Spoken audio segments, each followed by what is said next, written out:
From criminals who committed unspeakable crimes to emotionally charged testimonies from survivors and victims' families, here are 10 times that judges fought back tears as they sentenced defendants to a life behind bars. Bryan Kohberger. Drama in court as Bryan Kohberger pleads guilty to stabbing 4 University of Idaho students to death. The murder of Madison Mogen, how do you plead guilty or not guilty? Guilty. For the murder of Kaylee Gonsalves, how do you plead guilty or not guilty? Guilty. The murder of Xana Kernodle, a human being, how do you plead guilty or not guilty? Guilty. The murder of Ethan Chapin, a human being, how do you plead guilty or not guilty? Guilty. The 2022 Idaho attacks left the nation stunned, not only because of the brutality of the attacks, but also because the perpetrator, Bryan Kohberger, refused to testify and give his motive for unaliving 4 University of Idaho students. On November 13th, Bryan entered an off-campus home in Moscow, Idaho, where 5 university students resided. Maddie Mogen, Kaylee Gonsalves, Xana Kernodle, Bethany Funker, and Dylan Mortensen were at their home on King Road with Ethan Chapin, Xana's boyfriend, there spending the night. Investigators believe that Bryan broke into the home sometime around 4 in the morning, attacking Xana first, who was probably still awake when he broke in. 2 of the residents, Bethany and Dylan, survived the attacks, but not because they hid or put up a great fight. In fact, Dylan claims that when she heard a commotion and came outside to check, she saw Bryan standing over Xana's body, and he simply locked eyes with her through his mask before walking past her. At the time, Dylan claimed that she was too stunned and in shock to understand how to properly react. When Bethany emerged from her room, Bryan did the same thing again. He simply ignored her and walked out of the house. After spending the night locked in Bethany's room and contemplating what had just happened, they phoned friends who arrived to find that Xana, Ethan, Maddie, and Kaylee had all been attacked and none of them had survived. This incident sent everyone into a panic because they believed that the perpetrator would come back. The University of Idaho cancelled all of its remaining classes for that term. Students went back home, and residents of Moscow, Idaho, slept with one eye open for the next couple of nights. The police department in Moscow worked together with the Idaho State Police, who also called in the FBI to find the man responsible for the unalivings as the public started to get restless. They even established a tip line and asked anyone to share images or videos they would have taken that night around the King Road home, around the time the attacker was there. In several of those visuals, police found a car parked suspiciously close to the home, a white Elantra. No one in Moscow owned such a car, but a few kilometers away, the next town over in Pullman, Washington, investigators found that 28-year-old PhD student Bryan Kohberger owned the exact same car. They started treating him as the primary suspect without informing the media or alerting any of the victims' family members. One by one, the pieces started to fit. Bryan's geodata from his cell phone placed him in Moscow the night of the attacks. His car was the same make and model, and he had been scrubbing and cleaning his vehicle meticulously since the attacks happened. Eventually, after gaining DNA samples, the police had enough cause to arrest him in December of 2022. But why? Why did Bryan, a major in psychology and criminal justice, commit such a heinous crime against 4 university students? That's something we might never know. You see, Bryan didn't take the stand himself and agreed to take a guilty plea, meaning he was waiving his right to have parole or ever be released. The attacker received 4 counts of life in prison without the possibility of parole, plus 10 years for burglary. He sealed his fate, and he's never coming out of prison. Judge Hippler was visibly emotional during the proceeding, wiping away tears and delivering a searing condemnation of Kohberger. He called him a faceless coward who had shattered the lives of 4 vibrant young people and left families to carry forth the memories of these now perpetually young people, these forever children. He also expressed deep admiration for the bravery of family members who described Kohberger as painfully average and emotionally accused him of cowardice. Mary and Charles Vinson. Put a picture up of her because I think some people just look nasty. And I'm afraid that Mary Vinson is one of those individuals. She lived with her husband, Charles Vinson. They hadn't been married for a very long time. And he'd actually brought 2 sons of his into the relationship. They were living in rural Kent County, Delaware, which was where their USA home was. And the boys obviously were Charles Vinson's biological children, but they were not her biological children. When Child Services first reached the home of Mary and Charles Vinson, after repeated complaints of the couple harming their 2 young sons, Mary played the role of the perfect mother. Mary, who was a decade older than her husband, Charles, had entered the boys' lives only recently and claimed that she loved them as if they were her own. CPS had no reason to suspect the boys were being put through horrific treatment because of the way Mary spoke about them. You'd think that she would do anything for those 2 kids, aged 10 and 11. But it was a different story behind closed doors. Investigators managed to find hundreds and hundreds of hours of footage from the camera installed in the boys' bedroom that showed just how Mary and Charles actually cared for them. From beatings and punishments to making them go days without food or water, it seemed like the couple wanted the kids gone. It wasn't until one of the 2 boys was rushed to the hospital in a near catatonic state that investigators arrested the couple in 2020. Over 60 felony counts were brought against the couple, with Mary pleading guilty to 30 of them and Charles pleading guilty to 12. On February 29, 2024, a Superior Court judge handed down the verdicts. Mary Vinson received an astonishing 106-year prison sentence, while Charles was sentenced to 49 years. These sentences reflect that both will spend the rest of their lives behind bars. Superior Court Judge Jeffrey Clark called the treatment the most extensive and persistent evil he had ever witnessed. It will be impossible for them to forget the evil done to them. They will carry this with them for the rest of their lives. Chloe Driver. Count 1, malice murder, guilty beyond a reasonable doubt, but mentally ill. Count 2, felony murder, aggravated assault, guilty beyond a reasonable doubt, but mentally ill. Count 3, felony murder, cruelty to children in the first degree, guilty beyond a reasonable doubt, but mentally ill. Count 4, aggravated assault, guilty beyond a reasonable doubt, but mentally ill. Count 5, cruelty to children in the first degree, guilty beyond a reasonable doubt, but mentally ill. So found this 20th day of November, 2024. Thank you, sir. 13-month-old Hannah Nicole Driver had barely started to walk when her mother, Chloe Driver, did the unthinkable. In 2020, police in Cherokee County, Georgia, discovered Hannah's body after she'd been strangled. Chloe was an immediate suspect, not just because she was the only one responsible for taking care of Hannah, but that the police knew Chloe was part of a polygamist cult. When they arrested her, she readily admitted to the crime, claiming that it was a crime of passion. According to Chloe, Hannah was the only thing standing between her and a chance at true love. You see, she'd fallen in love with another member of the cult who refused to have someone with a child as one of his wives. The path forward was clear to Chloe, and she decided to get rid of her daughter. During the 6-day trial, Chloe's defense team argued that she was not guilty by reason of insanity. While the jury agreed that she was suffering from mental illness, they ultimately returned with a guilty verdict.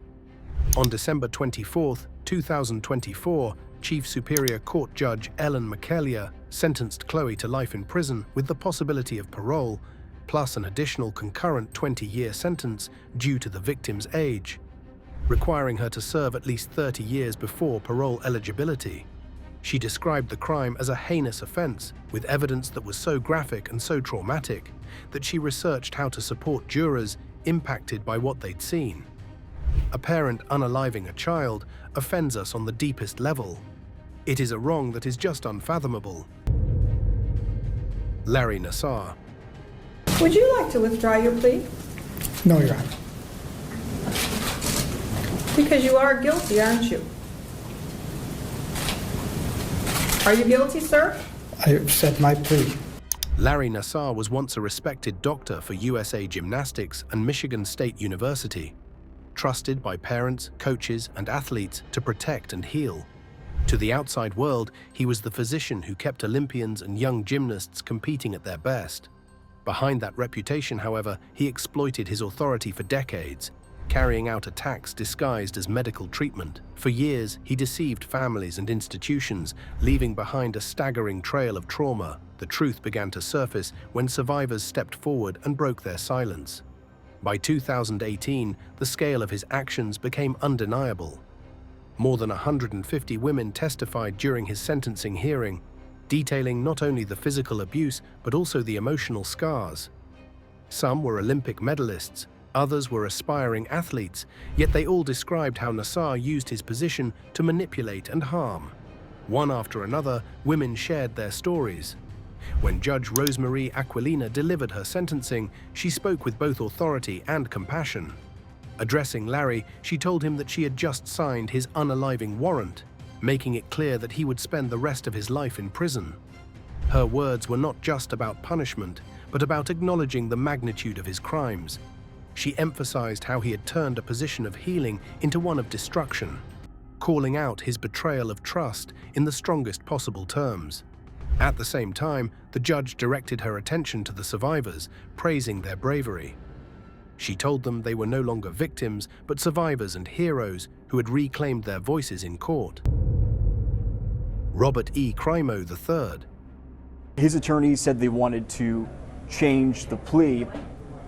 There was a little bit of a break right there, and then the judge, Victoria Rossetti, asked Crimo a number of questions, really just acknowledging that he himself was making this decision. I wrote down a lot of this conversation right here.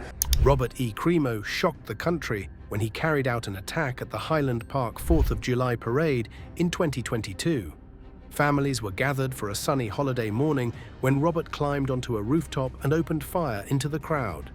In just moments, the celebration turned to panic as people ran for safety. 7 lives were tragically lost, and dozens more were injured, leaving a community stunned that something so horrific could happen during such a joyful tradition. Police quickly pieced together what happened. Surveillance footage and DNA on the weapon led them straight to Robert, who was arrested after a short manhunt. Prosecutors later revealed how he had disguised himself to escape the scene and even considered more attacks afterward. His calm, almost detached demeanor in court only added to the outrage of families who had lost so much. The evidence against him was overwhelming, and the jury convicted him on multiple counts, including first-degree unaliving and attempted unaliving. The sentencing was the emotional peak of the case. Survivors and relatives stood before the court to share heartbreaking stories of loved ones taken too soon and lives changed forever. Parents, spouses, and children described the scars left behind, both physical and emotional. Judge Victoria Rossetti didn't hold back in her message. She called Robert irredeemably depraved, saying his decision to unalive strangers on a holiday showed cruelty beyond words. Her voice cracked as she described the pain of the families and the horror of the attack. With that, she handed down 7 life sentences, plus extra decades for the wounded, making sure he would never be free again. It was a powerful and emotional moment that closed one of Illinois' darkest chapters. Ariel Castro. All right, based upon the election by the state, count 2, charge of aggravated murder with specifications will merge into count 1. So, Mr. Castro, you'll only be sentenced on count 1 for aggravated murder with specifications. No. And what do you want to say? You pled guilty to it. I know that's a plea deal. Because there was never any evidence. And there was no evidence and never any evidence of that. But I didn't want to put these women through any more psychological.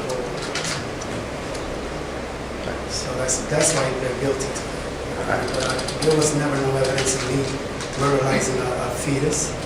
That never happened.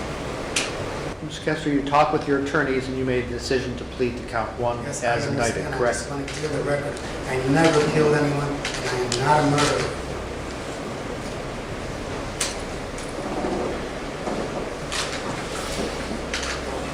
So on count 1 with specifications, the charge of aggravated murder, court is imposing a sentence of lifetime incarceration without the possibility of parole. Ariel Castro shocked the world in 2013 when it was revealed that he had been keeping 3 women, Michelle Knight, Amanda Berry, and Gina DeJesus, captive in his Cleveland home for over a decade. The truth came out after Amanda managed to escape and call for help, leading police to the house where they discovered Michelle and Gina. What seemed like a normal home hid years of horror, with locked doors, chains, and boarded windows concealing the women's suffering. During their captivity, they were attacked repeatedly, deprived of freedom, and even forced to adapt to life under Ariel's complete control. Amanda even gave birth to a daughter in the house. When Ariel was arrested, investigators found overwhelming evidence of the torment inside the home. He was charged with more than 900 crimes, from kidnapping to assault, and in July 2013, he struck a plea deal to avoid the maximum penalty. By admitting guilt to several counts, Ariel accepted a sentence of life without parole, plus 1,000 years. At the sentencing hearing, the women bravely described how much of their lives had been stolen. Judge Michael Russo delivered an emotional and firm message. He told Ariel that what he did was inexcusable and that each day of confinement was another crime. The judge made it clear that Ariel's attempt to paint himself as anything other than a predator was insulting. His words grew sharp as he emphasized the lasting scars Ariel left behind, and he promised that society would never again have to fear him. A month later, Ariel took his own life in prison. Wesley Allen Dodd. I am exactly what a serial killer looks like. I'm exactly what a sex offender looks like. It can be anybody. I kidnapped 3 little boys, a 4-year-old, 10-year-old, and 11-year-old, and I killed all 3 of them. According to Wesley Allen Dodd, he had a relatively stable upbringing. His parents were together, his younger siblings were all doted on, and everything was given to him to thrive. Yes, there were some issues growing up, but Dodd admitted that his life growing up wasn't miserable. However, he soon realized that something was very troubling about him. Not only was he a loner who'd discovered his attraction to other boys, but his fantasies were dark and twisted. Eventually, his parents separated and Dodd went to live with his father. His father, Philip Dodd, claimed that while he knew that his son had issues, he largely ignored them since Dodd was a good kid otherwise. These issues included exposing himself to young children from the age of 13. Dodd enlisted in the Navy when he was 20 years old, but his spree only escalated at the naval base. There were several instances where he was caught, arrested, and tried, but each time he would undergo counseling and then be re-released. Dodd eventually escalated to unalivings in 1989 and abducted 2 young boys at Douglas National Park, whom he eventually unalived. Dodd even admitted to investigators that had he not been caught, he would have committed more crimes. In fact, by the time he was eventually arrested, Dodd had already attacked 1 other boy and nearly kidnapped another.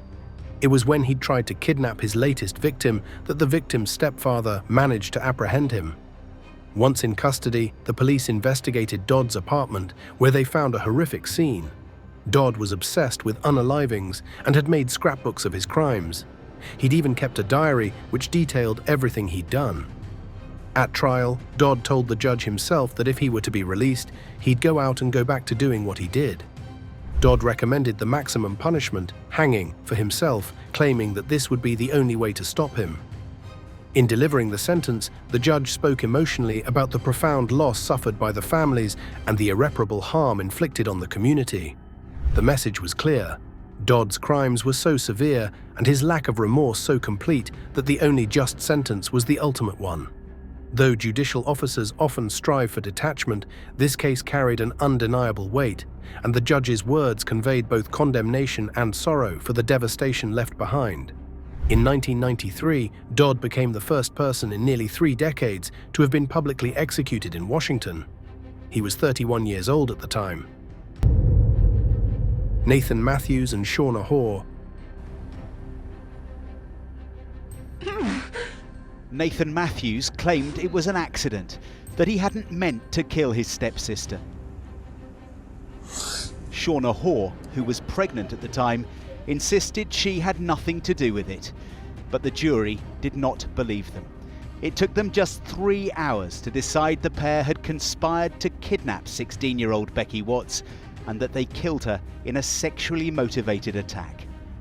Everyone called her Becky. Rebecca Marie Watts was described by friends and family as a fireball. The 16-year-old was beautiful, passionate, and incredibly kind.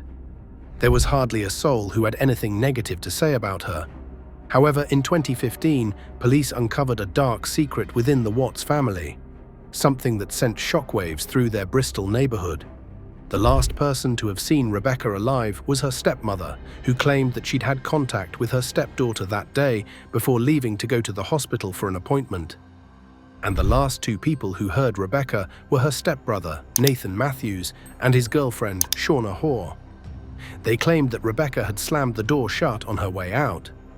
After being discovered missing with her phone, laptop, and personal belongings gone, the police launched an exhaustive search that led to the last place they would have thought, back into the Watts residence. Nathan and Shauna's stories didn't align, and police believed that they had a larger role in Rebecca's disappearance than they admitted. Ultimately, they seized phone records between the two where they openly discussed and laughed about kidnapping a young girl. This brought the focus back on the two, and while investigating Nathan's room, they discovered traces of Rebecca's blood. That's when Nathan admitted that he'd played a role in unaliving his stepsister. According to him, however, his intention was only to kidnap her to scare her into dropping her bad behavior. He also claimed that Shauna had no role in the event that turned tragic when Rebecca started to fight back and Nathan started to panic. However, CCTV footage showed the two buying supplies that would both aid them in the kidnapping and then in cleaning the remains. Police also discovered Rebecca's remains, which the couple had left in packages at abandoned buildings all around Bristol.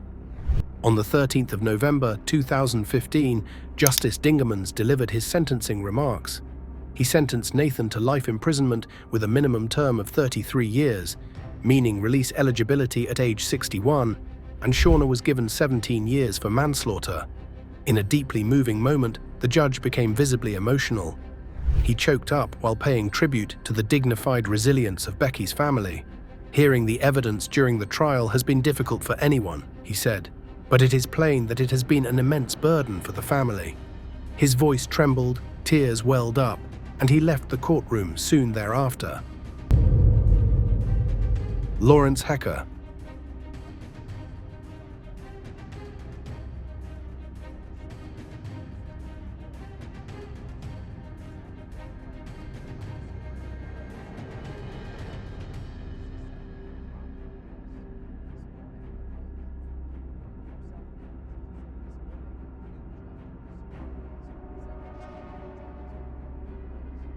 Allegations against Lawrence Hecker go back to the 1960s, yet it wasn't until 2024 that he was ultimately convicted. Why? Lawrence of the Archdiocese of New Orleans, Louisiana, became an ordained priest in 1958 and almost immediately began carrying out a series of crimes against young boys.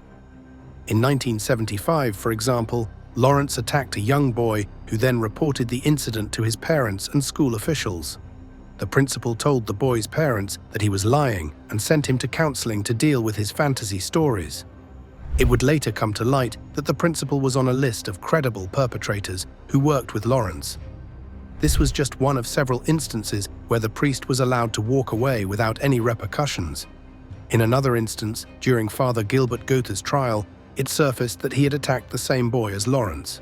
Instead of arresting him too and denouncing his position, the Archbishop sent him to Fordham University's classes on pastoral counseling, before ultimately letting him return to carry out more attacks.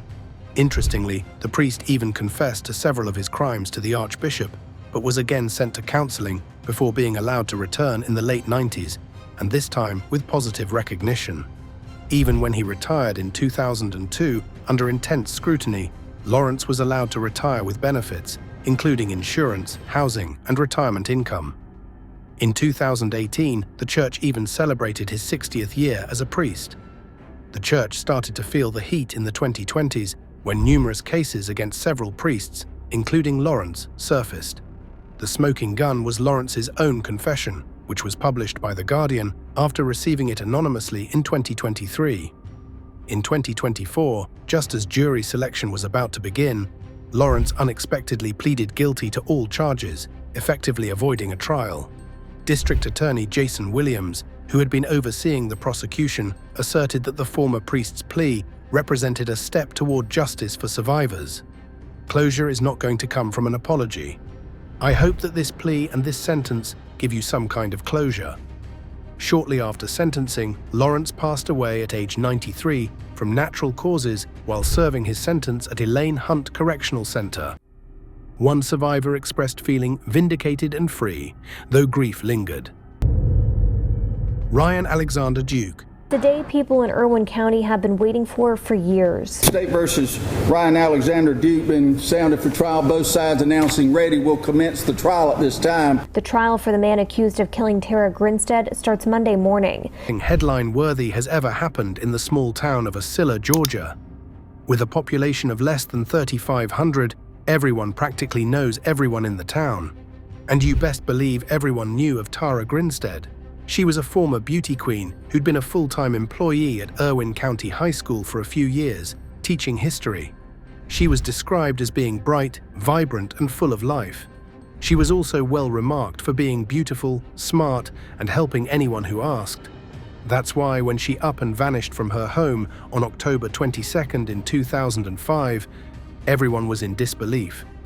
Earlier that night, Tara had gone over to the local beauty pageant to coach some young girls before heading over to a barbecue later that night. Friends at the party claimed that Tara left earlier than the rest of them because she had to prep for school the next day.